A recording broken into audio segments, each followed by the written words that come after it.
Hello YouTubers.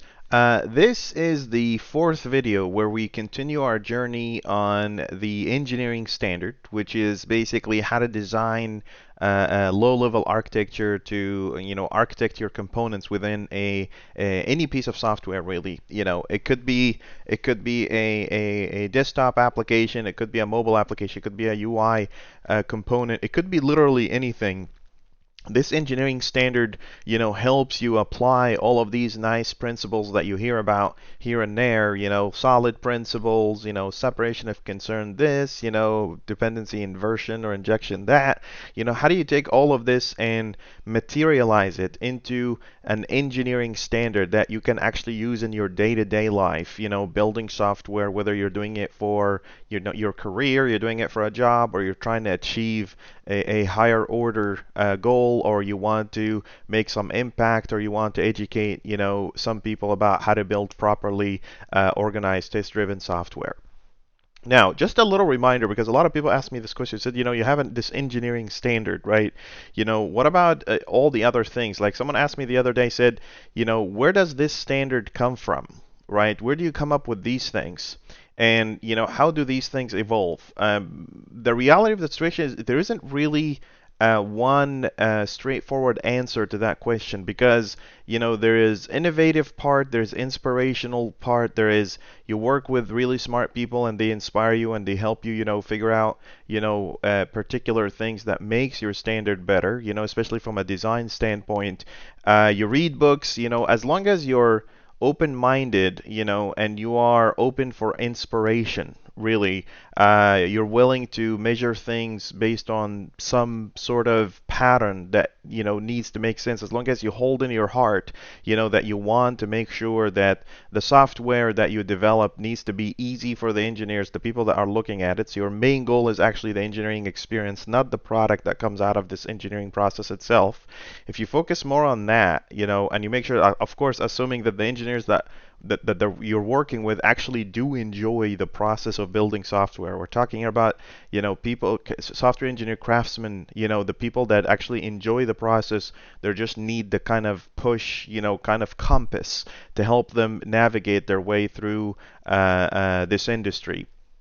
So people ask me this question. They say, well, this is an engineering standard. Where's it coming from? Like I said, it comes from everywhere. It comes from smart people that I work with. It comes from reading books, watching videos. Some of it is inspiration. Some of it I can't even explain exactly where it came from. It just made sense to me. Something, an idea hits you and you say, well, we probably should do it this way. A lot of these things, this is the beautiful thing about software in general, is that it inspires you, to think beyond the limits of the physical, beyond the limits of what you see and feel and touch. Like you look at a piece of hardware and you say, what can this piece of hardware do, and what can I make it do? So you're bending this machine, that we call the computer, to make it do things that you were inspired to do. That's the beauty of this. Steve Jobs says, programming basically is just a way, it's just one way to reflect your thoughts in code. So you're basically, it's a piece of you that you put out there. It's a reflection of your own thoughts and your own, dreams and aspirations that you put in code. And you can actually communicate so many things in code. Code is more than just, you're defining a variable and then you're printing that variable out. If you're building a larger application, something that actually has a particular purpose, your code should be just like your DNA in your system. It should have all the information encapsulating all the characteristics of you as an individual building software and as a standard that drives that purpose. Every single piece of code that you put in should drive that vision and drive that purpose. This is beyond just code. This is why, a while back I was, I published this article about, people are levels when it comes to, interacting with software and developing software. Some people are coders. They just can't see beyond the little line of code that they're looking at, and they're just trying to understand it. And that's okay. We're all coders at some point in time. It's really relative, to where you are from an experience standpoint. Some people are coders. Some people are programmers. They say, okay, I see beyond the code. I see functions and components that I can stitch together. Some people are developers. They can see features, like they connect the code to reality, but they just don't see the big picture necessarily. The big picture is still not there yet. And then some people are engineers. They can drive entire scenarios and create true larger business impact based on a sequence of features and components that are playing together. So don't just think about the feature or the scenario where I can retrieve all employees for the system. Think about, oh, I can retrieve all employees and then I can link this to a dialogue that allows me to go ahead and add more employees and search for them and all that. A full unique experience that you're thinking about the larger picture in here, and you're thinking about how far you can go with your implementation. And then larger than that, there's the innovative engineers, the engineers that basically look at the world around us and they extract from that world problems that they solve through software and hardware.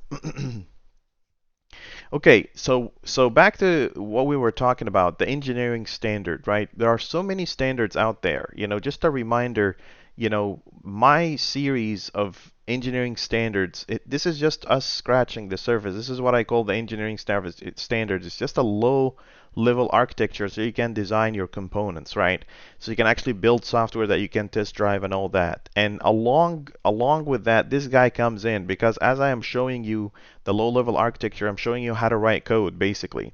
So this guy is kind of embedded in that process, although that it has its own full-blown series that I will be talking about. If you go on GitHub, you will see that this is my engineering standard, and I continue to upgrade this, the concepts and the ideas, and add in more code and stuff like that. It's not specifically for ASP.NET Core or C# or any of that. It's more generic than that, but it tries its very best to give you real-life examples using C# as a language. But there's more than that. There's another standard in here called the C# coding standard, which is basically how do you write code that you can understand and maintain.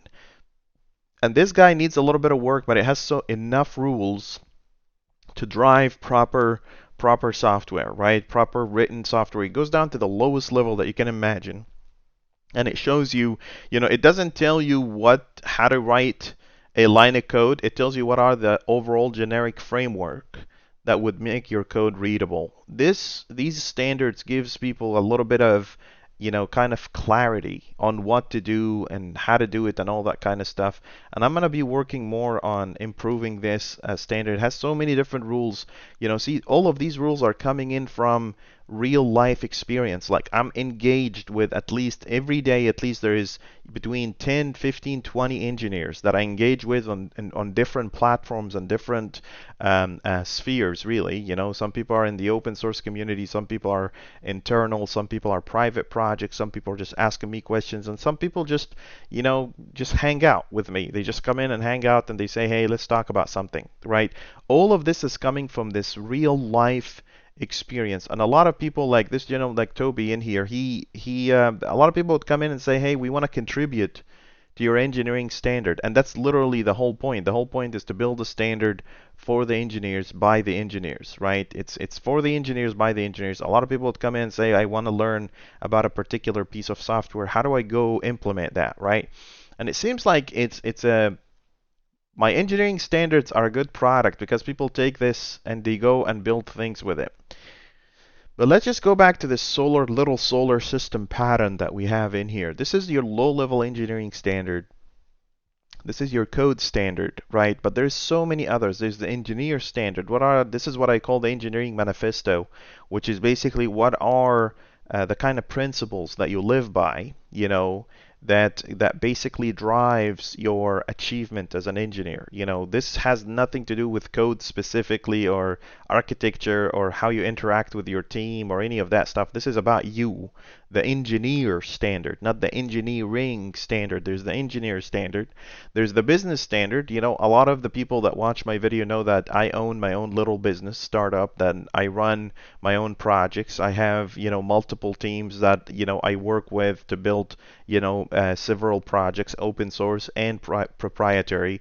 And what's it take? What is a business standard? What does an entrepreneurial engineer, think to run a successful business? You'll see a lot of people today that, gives you advice about businesses, especially about software business, software and hardware business. They don't have that kind of background in software and hardware, right? So what they say to you, may or may not be rooted into reality when it comes to implementation and just the mindset in general when it comes to engineering, right? The idea that, when you're trying to run a business, right, especially if that business is engaged in technology, which is technically every business today, you need that kind of engineering mindset to actually drive that business, right? You don't want someone with an MBA to drive that business, right? You want someone who has an engineering background, maybe an MBA on top, but that engineering background has to be there. If the business is doing software, then you need a software engineer to drive that kind of vision. So there's that part. There's the business standard.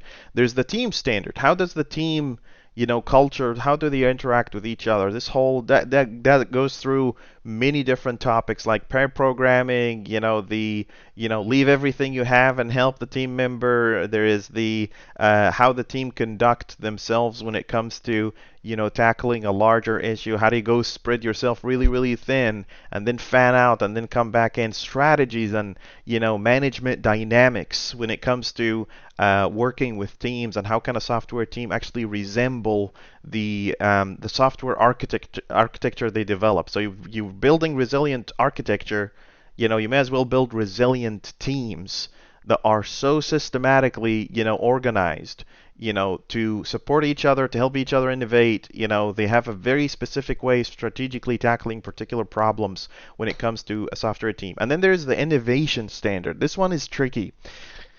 You don't know, nobody really knows where innovation comes from, right? When you think about innovation, a lot of people say, I don't know, I had an idea and I came up with it, right?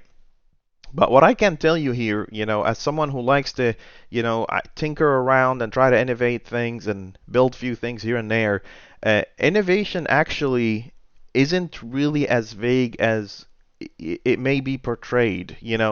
Innovation, there's particular steps, particular things. It comes from, a full, a internal cleansing of distractions in your life, and then opening your mind to the universe to be able to actually, turn your head into a receptor of waves from everywhere, so you can receive these ideas, to think freely, right? To open your mind and think about the world and think about where you're at and where you belong and how can you make impact and make change. Innovation is not really as mysterious as people may think it is. So there's a whole bunch of steps and a whole bunch of things that I want to put into the innovation standard. Systematic innovation, this is part of management dynamics. How do you actually encourage people to be innovative, especially if you're in a leadership position, if you own a company like myself, how do you systematically make it a fundamental part of the day to give people a chance to take just some time and to think about, different things, like a hackathon. Every week hackathon, go sit there and think about what are you going to do with your life? What's your purpose? What do you want to do? And where do you belong and how can you make an impact? Innovation standard will help you think about so many different things like um, uh, what's the meaning of my very existence, and what's my role in this world, and how do I take this to the next level, right? A lot of people, unfortunately, a lot of people have settled for the idea that, oh, I need to wake up in the morning, eat breakfast, go to work, work really hard, come back home, watch the TV and just fall asleep and then repeat, right? These folks are these folks are the first people to get kind of cleared out when automation comes into play. Why is that? Because their day-to-day life is so redundant and so routine, and there's no intention or conscious in this routine that is causing them to be easily predicted as a pattern and easily eliminated and phased out and put into the corner of life with automation. Don't be that guy. Yeah, work hard, wake up early, be on time, but do something during your day that is one, that's different, and two, that is impactful, and three, that is innovative. In that exact order. Because if you just settle down for the obvious, most of the stuff that I'm telling you about today, probably 2 years from now, most of these things are going to be automated. I'm going to be coming up with an entirely new set of standards and rules. So the only way for you to actually get on that innovation train is to follow very particular steps, and I can't wait. It's just the problem is there's so many things up here, but there's so much time in here, and I'm trying to put all of that out there, and I'll do my very best. And then the last thing is the design standard. And this not like when you look at design standards, a lot of people look at the design standard and they say, okay, so he's talking about UI. Not really. A design standard means like the principles and the foundations of designing human-machine interface. And that could be anything. This goes from literally designing a cup of tea like this one, or a computer or a mouse, or you take these principles and then I'm going to show you how to apply them, systematically manifest these principles into mobile applications, VR applications, augmented reality applications, UI applications, not just the web application, but everything that manifests a human-machine interface, including the hardware. You would be very surprised how similar, hardware design can be to software if you actually apply particular standards to it. And that's exactly what I'm trying to show you here.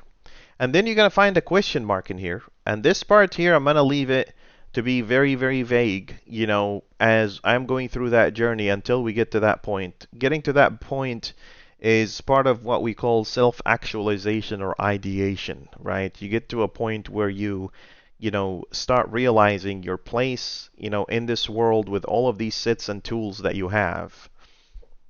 And with all of these tools and all of these, capabilities and skills that you have, what can you actually do for your community, for yourself? Can you actually push for the, survival of the humankind and its evolution? There's so many different things around that really governs, your ability to be an impactful person. Don't be an amoeba. An amoeba is the simplest kind of creatures that just eats and dies. Basically, that's eats, lives, and dies. Don't be that kind of guy. You're an engineer, a smart guy. God has given you really, really so many different talents and different skill sets, and you need to employ that, to create an impact in your world. So don't be that kind of guy. Okay, so this is the engineering standard, and I'm sorry for the long introduction, like about 20 minutes introduction. This is just to clarify, because a lot of people reach out to me, and I couldn't be any happier with people coming in and asking questions and trying to find solutions for problems they have on daily basis. But I just want to expand your horizon a little bit. I want you to be a visionary vanguard. I want you to be the trailblazer that opens up the door for the rest of us, including myself, to explore, realms and places where people have never imagined. I want you to understand something like, not so long ago there were no computers. About maybe 100 and something years ago, there were no computers, right? And then this guy, I think his name is Charles Babbage, something like that. He came up with the idea of an automated, mechanized way of doing of automating software, creating machines that are programmable machines.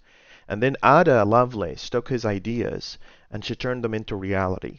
She materialized these ideas. She became the first person, to invent a programming language. She took Charles Babbage's idea and turned it into, something that this is the productization aspect of it, and the productionization aspect of it. Without Lovelace, Babbage ideas would still be just some ideas.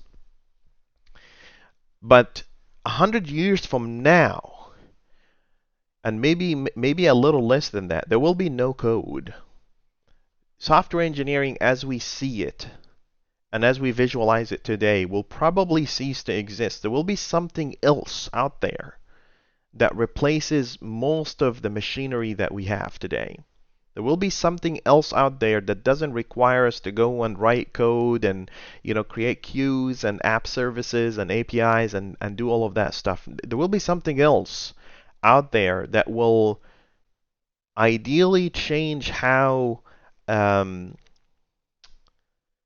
how we interact with machinery and solve problems in our world. And that's something I don't know what it is, but I know we need some sort of, just like how the ideas that mathematicians, the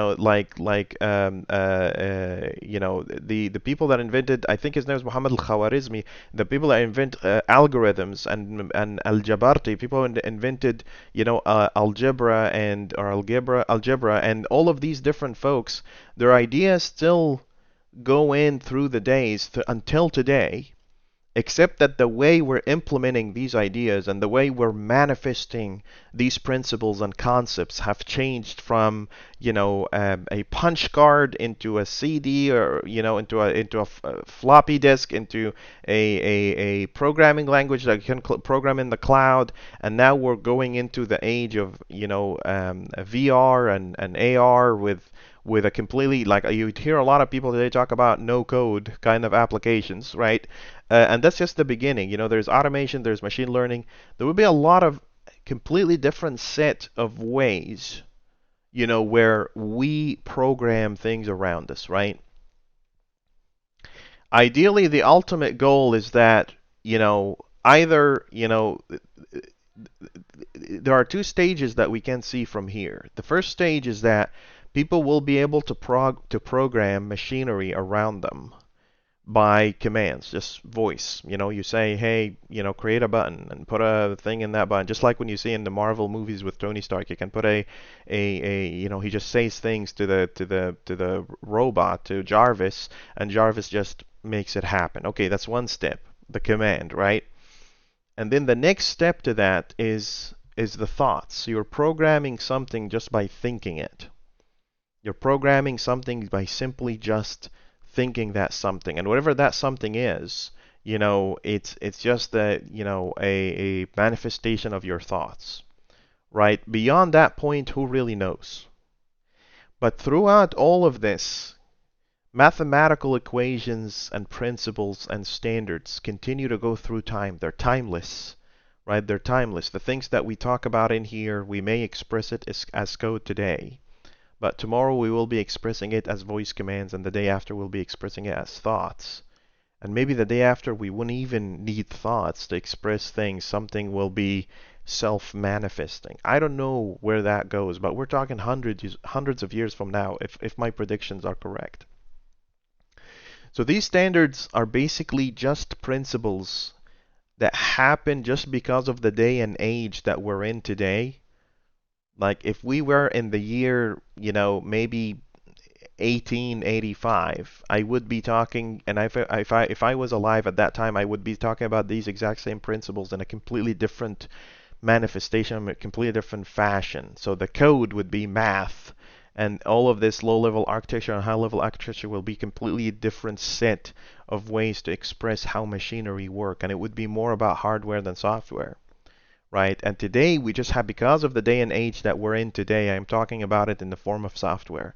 But in the future, it's going to be something completely different. And I want you to understand this standard, because I feel that, given, building software for so long, if this works and if it makes sense and it's quite plug and play and actually helps people achieve particular goals, and guarantees engineers happiness during the development process and after the development process and beyond, then we're probably up to something here. And I want you to join me on this journey. I want you to take a look at all of these principles and all of these ideas. I think the only way we can possibly succeed as people is by simply getting together and thinking about the way we tackle problems, and then aggregate all of these thoughts together really fast, and then make a decision, and then move on from there. And if we make the wrong decision, we should be able to have the open mind and open heart to circle back and change, our idea. So that's pretty much it. This is just a addressing some questions. I'm gonna keep this video at that, and then next time I'll talk about the services. I'm just gonna keep this video at this point here, talking about what is the engineering standard, why we're doing what we're doing, and where is the future headed. If you have any questions about any of that, or you're wondering, if any of the things that I just said to you, I'm hoping that when you're looking at these things, it's kind of an eye opener for you. It helps you kind of, rethink, your role, rethink your capability. It doesn't really matter. You could be someone who just have a job as an engineer, right? But you really like basketball, for instance. Well, engineering today will help you kind of, get closer to this hobby that you have, and it's going to be the language of the future. So everybody should probably will have some knowledge or another of how to build software, how to interact with software. Just like how people today know how to program, apps on their phones and stuff like that. I think the future is going to be a lot more, advanced than that, and that's where we're headed. So this is just a little quick, idea about, just to address some of these questions, burning questions a lot of people had around, Hassan, you're talking about the standard. What is the standard? What are these things? Where do you come up with these things? Where do you come up with these ideas? And what's your goal here? What are you trying to achieve, right? Look at this solar system-like pattern that I have for you, and think about it a little bit. Think about, what, where do we stand and all of these things. I'm gonna try to, deliver, through written materials, through video materials, through voice materials, Spotify, whatever podcast, whatever the technology offers today at this time and age to kind of offer this kind of knowledge. I will do my very best, and feel free to reach out and ask me about these things, because these are life-changing decisions. A lot of people spend so long, just doing the same thing, thinking that this is what life is. And then at the very end of the road, someone like myself would come in and say, hey, what is your aspirations? What's your purpose? What kind of impact you're doing? And be like, I wish someone told me that, some 20, 30 years ago. And I heard that from some people. I heard some people say, I wish someone standardized, the way I'm tackling this career and industry that I'm getting in, instead of just being in the middle of the ocean trying to figure things out. There's a lot of chaos in our engineering industry today, in so many different aspects. There's, at this day and age, I still have to convince people that using mobile apps, for quick communications and notifications and stuff like that is better than using a website. It's just such a sad state. There's still some dinosaurs living around in our industry that didn't quite tap into that evolution and innovation part of it. And these folks they're not bad people. They just lack standards. They don't know, how to tackle technology. Satya Nadella, the CEO of Microsoft, says our industry doesn't respect tradition, it respects innovation. So you have to be ready at any point in time. You have to be ready for change, right? Survival in the software industry is not by those who are smartest, or those who are strongest, or those who are richest. Survival in the software industry is mainly based on those who are able to adapt and evolve. And if you are able to adapt and evolve and switch while maintaining your principles and standards and willing to go forward with these ideas, a lot of good things will happen, right? So this is beyond code, beyond software. It just happens to manifest itself as code, and it happens to manifest itself as software.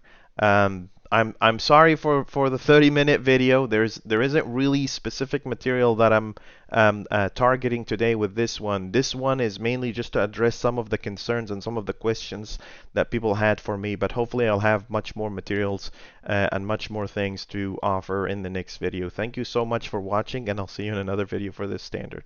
Take care.